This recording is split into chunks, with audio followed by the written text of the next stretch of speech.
when I was little, I loved toads.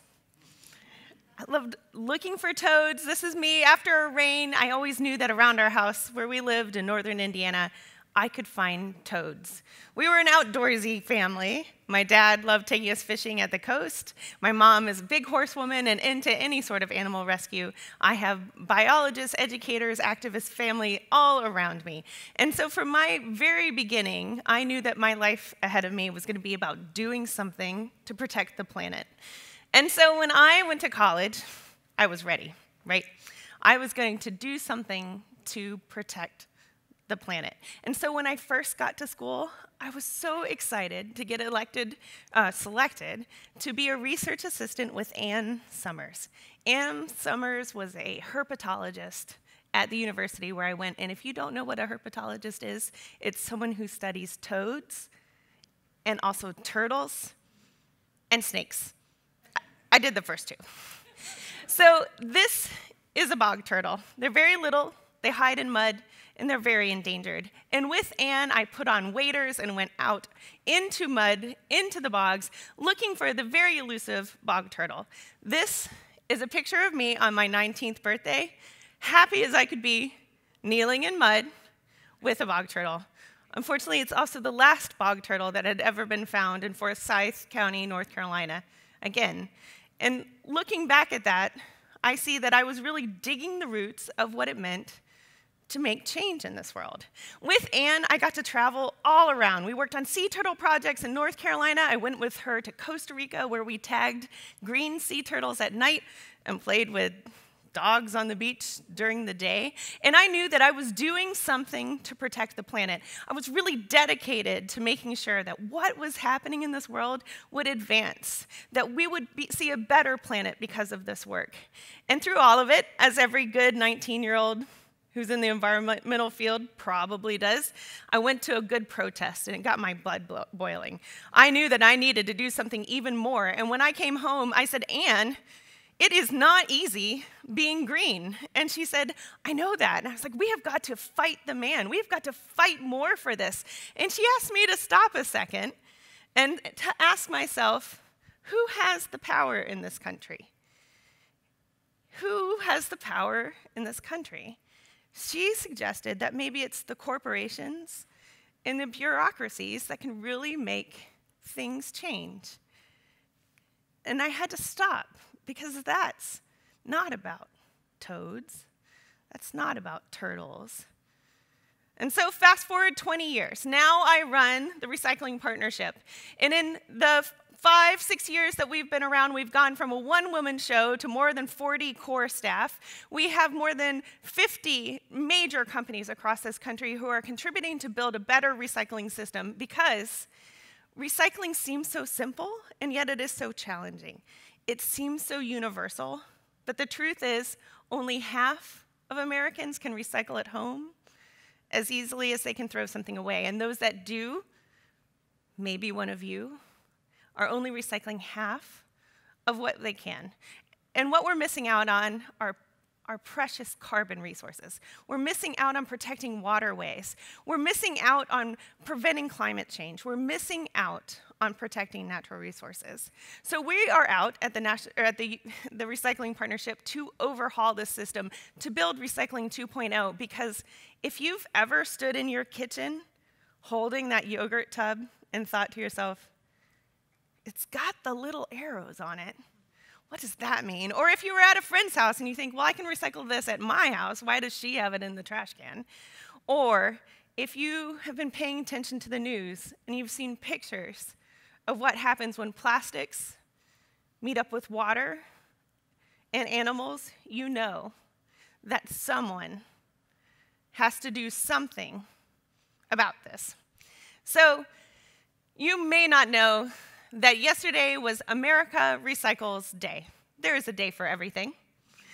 And I spent the entire week in DC. I was on a virtual media tour where I was with reporter after reporter asking questions about recycling.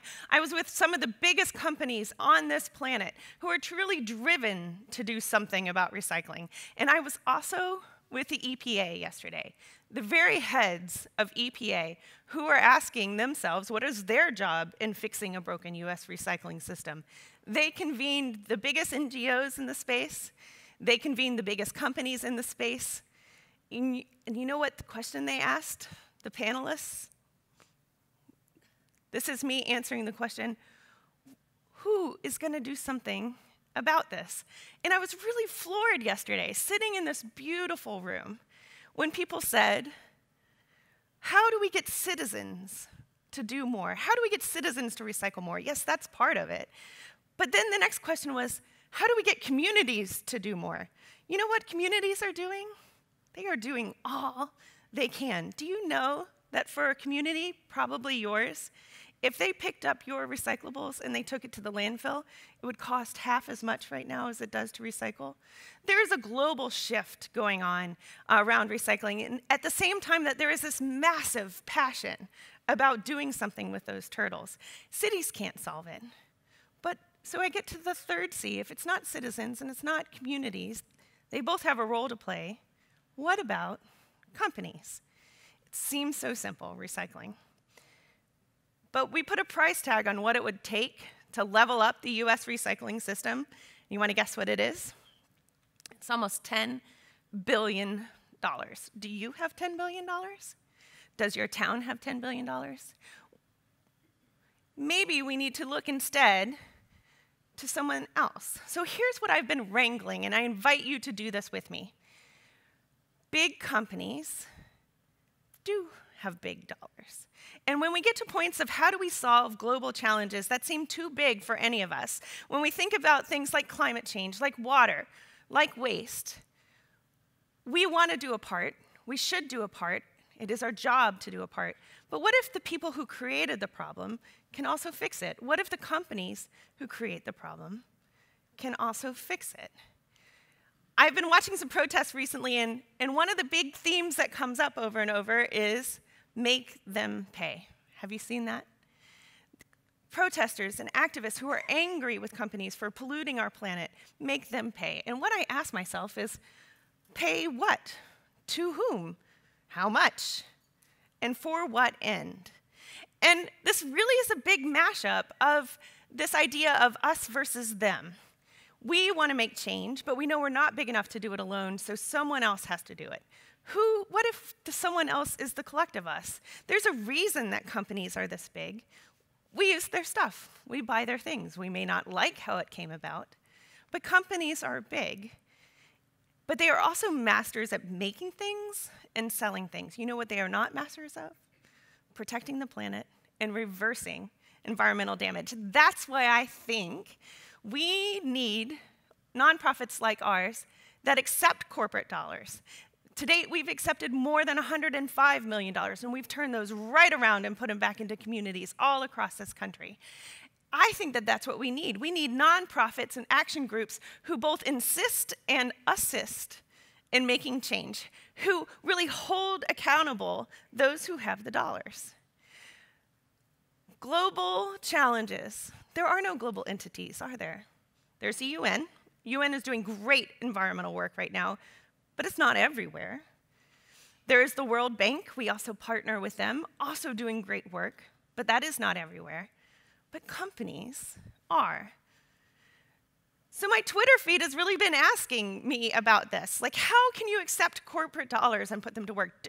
Isn't your soul dirty? What do you do with those dollars? And so I wanted to bring up that when we accept dollars from corporations, we do it purposefully because we think that the people that extract natural resources should be at the table, and that we need to insist and assist them in preserving natural resources. And so that's why we ask 3 very important questions when corporations look to join us. We ask, do you believe in our mission?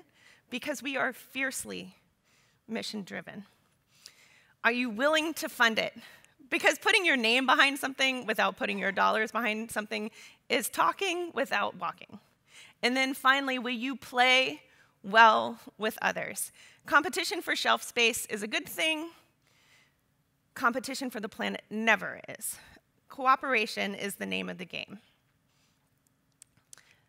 So I recently saw Ann Summers, my college herpetology professor. It had been 17 years. And I called her up and I said, Ann, I'm going on this research vessel. We're taking corporate executives into the middle of the Atlantic.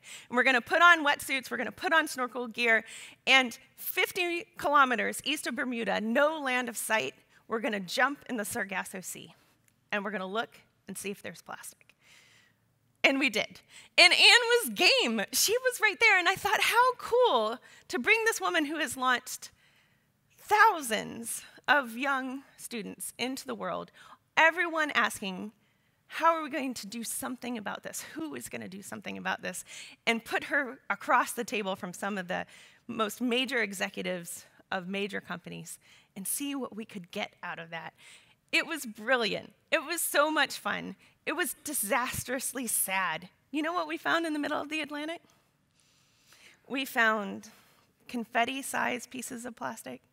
We found forks. We found an entire toilet seat. How does that get there? Why does it get there? Someone has to do something about this. So you're here today because you like big ideas. You like changing the world. You want to think about what's your role in making change. And so I have a couple of tips for you, some things to think about. First, when you feel the urge to think about us versus them, to demand that someone do something about this, that you really look at what are your skills? What tools do you have in your bag? Well, first, please keep recycling. Yes, there is a global change going on. And yes, when you saw this was a recycling talk, I bet you were like, oh, I'm going to ask her. Pizza boxes? Yes? No? Pizza boxes are recyclable. Pizza is not. Keep caps on the bottle. The number one thing, if you're a go-getter and you love to bag up your recyclables, please don't. Please unbag them. Keep them loose in the bin. When you bag them, it makes it a challenge. But also, I encourage you to avoid wish cycling. That's that feeling of, I don't know. I'm going to hope so. So when in doubt, leave it out. So that's step one. But step two is, I'd like you to develop an allergy to greenwashing. I'd like you to learn to listen to when companies make commitments to the environment that you think about, how are they going to make this happen? How much money are they putting behind this? And who are their partners? Because they are not subject experts in saving the planet, but you know who are? Many, many organizations. So how do we drive that? Keeping corporate dollars out of elections is a good thing. Insisting that corporate dollars fix our planet is also a good thing. And then finally, I ask you to use your voice. Never before have elected officials, have companies been listening to this. Never before have they been so in tune to what consumers, you may think of yourself as a citizen, they might think of you as a consumer. So never have they been more in tune with what you want. So use that. And when you speak up, say, this is what I'm doing. Now, what are you doing? How can I hold you accountable? And understand that it is not just your voice. You are speaking on behalf of some of my best friends. Thank you.